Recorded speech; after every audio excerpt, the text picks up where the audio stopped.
नमस्कार दर्शक बंधु, ब्यूटी ऑफ भक्ति को आपनको स्वागत।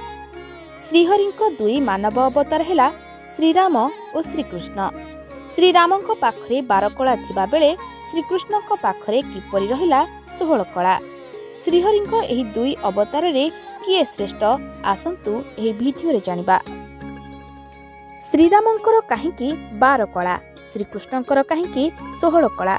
शास्त्र अनुଯାयी भगवान श्रीहरि विभिन्न जीवंक शरीर रे अवतारित होइथिले।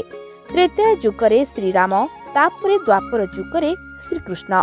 मानव शरीर रे भगवानंकर दुईटी प्रमुख अवतार।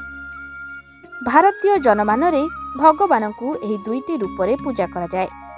तेबे धर्मशास्त्र अध्ययन आधार रे भगवानंकर कृष्णावतार रे रामावतार अपेक्षा अधिक कला थिला। शास्त्र रे कलार अर्थ किछि अवतारित शक्तिर समाहार को सूचित करे। कला गुड़िक सूर्य एवं चंद्रर परिवर्तित रूप को मध्य बुझाए। कुहाଯାଏ सूर्य चंद्र हेउछंती साकार, अर्थात एपरी देवता जहांको समस्ते देखि पारंती। विज्ञान मध्य एहाकू ग्रहण करिछि। वर्तमान आउ एक गुरुत्वपूर्ण कथा हेउछि सूर्यंकर 12 कला थिबा बेले चंद्रंकर 16 कला रहिछि। तेबे सूर्य एवं चंद्रंक कला सह श्रीराम एवं विष्णुंक कलार कौन रही संपर्क जानिबा पूर्वरु एहिपरि वीडियो देखिबा पई चैनल टिकु सब्सक्राइब करिनियंतु।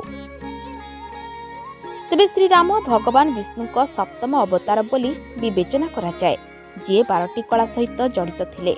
एहार कारण हैला श्रीराम जणे सूर्यवंशी थिले एवं सूर्यंकर केवल 12 कला अछि। तेणु विश्वास करा जाय जे श्रीरामंक पाखरे सूर्यदेवंक समस्त कला थिला। सेहिपरि चंद्रंकर समस्त 16 कला श्रीकृष्णंक पाखरे थिला, कारण से चंद्रवंशी राजवंश थिले। श्रीकृष्णंकु मध्य श्रीहरिंक पूर्ण अवतार बोली कुहा जाय। एहा विषय रे शास्त्र रे मध्य उल्लेख करा जायछि। श्रीकृष्ण काहेकि पूर्णावतार? तेबे श्रीकृष्ण महान रूप देखाइथिले। से निजे कहिथिले मु भगवान। से कहिथिले सप्तम प्राणी मो भितरे अछंती एवं मो मध्य समस्तंकु भेटिबी। से मनर बेगरे जे कोनोसी स्थान रे मध्य प्रकट होई पारुथिले। तांको पाखरे 64 शास्त्रर ज्ञान थिला। दर्शक बंधु, जदि आम कथावस्तुटी भल लागिछि तेबे वीडियो को लाइक करंतु एवं कमेंट माध्यम रे निज मतामत दियंतु। एही भली रोचक पौराणिक कथावस्तु जानिबा पई चैनल टिकु सब्सक्राइब करिनियंतु।